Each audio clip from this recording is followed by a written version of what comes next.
Good afternoon, all of you students SN BEd girls college के YouTube channel में आपका हार्दिक स्वागत है। ऑनलाइन कक्षाओं का आनंद लेते रहें और समय का सदुपयोग करते रहें, इति आशा में है। आज का जो विषय है मनोवैज्ञानिकों के प्रमुख व्यक्तित्व के प्रमुख सिद्धांतों का वर्णन यहाँ किया जाएगा। मनोविज्ञान में जो व्यक्तित्व के अर्थ में प्रकृति और परिभाषाओं का अध्ययन हम गत अध्याय में किया। आज की कड़ी में हम देखें कि व्यक्तित्व मनोदैहिक शारीरिक गुणों का संगठन है और हर चमकती हुई चीज़ सोना नहीं होती। व्यक्ति के रंग, रूप, पहनावे से हम किसी के व्यक्तित्व का अनुमान नहीं लगा सकते। व्यक्तित्व विषय बड़ा जटिल विषय है, जानना और पहचानना। तो व्यक्तित्व हर चमकती हुई चीज़ सोना नहीं होती कहते हैं, एक आभाणक है।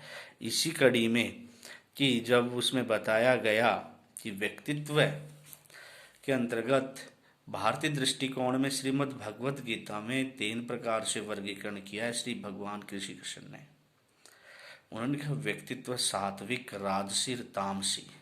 सत्कर्मों में लगाता है वो सात्विक, केवल कर्म में लगाता है वो राजसी, और केवल मध्य व्यसन में लगाता है वो व्यक्तित्व तामसी व्यक्तित्व कहलाता है। तो जो श्रीमद् भगवत गीता में सात्विक, राजसी, तामसी, उसी प्रकार से ऋग्वेद का जो उपवेद है, आयुर्वेद, उसमें भी व्यक्तित्व का 3 प्रकार से उल्लेख किया है। वात, पित्त और कफ। वात, पित्त और कफ, वायु विकार, पित्ताशय विकार और कफ प्रवृत्ति आप प्राय व्यक्तित्व में ये देखते ही हैं। इसी आधार पर हम मनोवैज्ञानिक दृष्टिकोण के आधार पाश्चात्य दृष्टिकोणों में देखें तो मूल्य सामाजिक आधार पर देखते हैं स्प्रेंगर का वर्गीकरण। उसने 6 आधार पर 6 व्यक्तित्व की विशेषता बताई है, जिसमें प्रथम आध्यात्मिक, द्वितीय सैद्धांतिक, तृतीय राजनीतिक, चतुर्थ आर्थिक, पंचम कलात्मक और षष्ठम राजनीतिक। इस प्रकार के व्यक्तित्व होते हैं। कलात्मक में जैसे फिल्म, सौंदर्य, कला इत्यादि है। राजनीतिक में केवल राजनीति की बातें करने वाले, आर्थिक में केवल अर्थ की ही बात करने वाले, आध्यात्म व्यक्ति में आध्यात्मिक प्रवृत्ति की बात करने वाले, और सामाजिक केवल जैसे आचार्य विनोबा भावे, मदर टेरेसा, ये सामाजिक व्यक्तित्व में हैं, जैसे महात्मा गांधी। इस प्रकार का व्यक्तित्व सामाजिक। तो मूल्यों के आधार पर, दृष्टिकोण के आधार पर स्प्रेंगर ने वर्गीकरण किया है। फिर आता है मनोवैज्ञानिक आधार पर युंग का दृष्टिकोण। इन्होंने व्यक्तित्व को 3 प्रकार से माना है, अंतर्मुखी, बहिमुखी और उभयमुखी। अंतर्मुखी में लज्जाशील, संकालु, झगड़ालू, एकांत प्रिय, प्राय ऐसा व्यक्ति अंतर्मुखी कहलाता है। बहिमुखी में जो इसका अपोजिट अंतर्मुखी का मिलनसार, सामाजिक, हंसमुख स्वभाव प्रवृत्ति का व्यक्ति जो बहिमुखी व्यक्तित्व है। और दोनों के कुछ गुण अंतर्मुखी के, कुछ गुण बहिमुखी के, ऐसा व्यक्तित्व उभयमुखी व्यक्तित्व कहलाता है। इसी कड़ी में हम आगे आते हैं जो क्रेचमर और शेल्डन ने शरीर रचना के आधार पर वर्गीकरण किया है। क्रेचमर और शेल्डन। तो क्रेचमर और शेल्डन ने, शेल्डन का आता है ऑक्टोमॉर्फी, मोंडोमॉर्फी और मैक्टोमॉर्फी, गोलाकृति, लंबाकृति और स्थूलाकृति।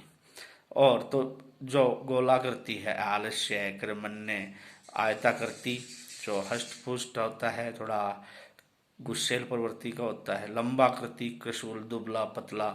इस प्रकार के ऑन्डो, एक्टो और मैस्मोमॉर्फी 3 प्रकार से वर्गीकरण किया है। फिर क्रेचमर ने एथलेटिक, एस्थेनिक, पिकनिक। एथलेटिक मान शब्द से ही देखते हैं हष्ट पुष्ट सुडौल शरीर वाला एथलेटिक। एस्थेनिक और जो आयताकार के लगभग जो कुछ क्रश काय वाला। पिकनिक जैसे गोल काय शेल्डन का वर्गीकरण है, उसी प्रकार से पिकनिक इसमें माना गया है। इसी दृष्टिकोण में हम देखें कि जो अब्राहम मॉस्लो का मांग सिद्धांत आता है, दैहिक मांग, सुरक्षा की मांग, सामाजिक मांग, आत्मसम्मान की मांग और आत्म संसिद्धि। सबसे उच्च स्तरीय मांग है आत्म संसिद्धि, सेल्फ रिलेक्शन। ये विश्व में 10% व्यक्तियों को ही प्राप्त हो पाती, जैसे बराक ओबामा और जैसे मदर टेरेसा, सचिन तेंदुलकर, जो विशेष विख्यात ख्याति प्राप्त हैं, वो आत्म संसिद्धि, सेल्फ रिलेक्शन, जो संपूर्ण ब्रह्मांड जिसको जानता है, वो आत्म संसिद्धि मांग होती है। फिर इसके बाद जो उसके कार्यों के द्वारा, सरोकारियों के द्वारा वो पूजनीय होता है, जो सभी लोगों के द्वारा आत्म मंथन के द्वारा सभी लोग जानते हैं, आत्म संसिद्धि मांग, सेल्फ रिलेक्शन मांग। ये विश्व में 10% व्यक्तियों को भी प्राप्त हो पाती है। फिर उसके बाद मनोविश्लेषणवादी सिद्धांत आता है सिगमंड फ्राइड का। यह भी प्रेरणा में भी है और व्यक्तित्व में भी है, और जो प्रमुख सिद्धांतों में भी इसका वर्णन है। तो इदम, अहम, पराहम और ego, super ego, conscious, subconscious, unconscious, जो चेतन, अचेतन, अर्धचेतन मन के आधार पर इन्होंने व्यक्तित्व का वर्गीकरण किया है। फिर उसके बाद जो आलपोर्ट शील गुणों के आधार पर, और केटल ने 40 शील गुण माने हैं। आलपोर्ट ने 2 प्रमुख शील गुण और गौण शील गुणों के बारे में उल्लेख किया है। और सबसे पहले जो व्यक्तित्व का वर्गीकरण किया था वो हिप्पोक्रेटिस ने किया था, रक्त के आधार पर, लाल रक्त, पीत रक्त और वर्ण रक्त के, कृष्ण वर्ण रक्त के आधार पर वर्गीकरण किया था। तो प्रथम अगर व्यक्तित्व का वर्गीकरण आ जाए तो हिप्पोक्रेटिस का योगदान है। इसी कड़ी में जो प्रमुख ये सिद्धांत थे, और अब्राहम मास्लो का सिद्धांत, अब्राहम मास्लो को मानवतावादी सिद्धांत का जनक भी माना जाता है, आध्यात्मक पिता भी माना जाता है।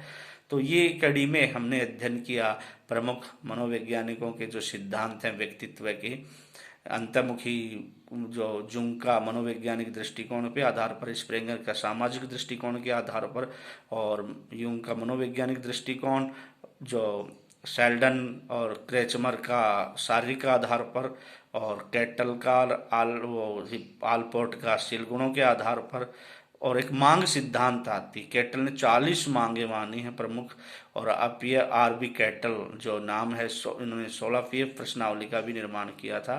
इसी कड़ी में हम आगे कल के अध्ययन सामग्री में व्यक्तित्व की प्रमुख प्रक्षेपी अप्रक्षेपी विधियों का वर्गीकरण करेंगे। धन्यवाद।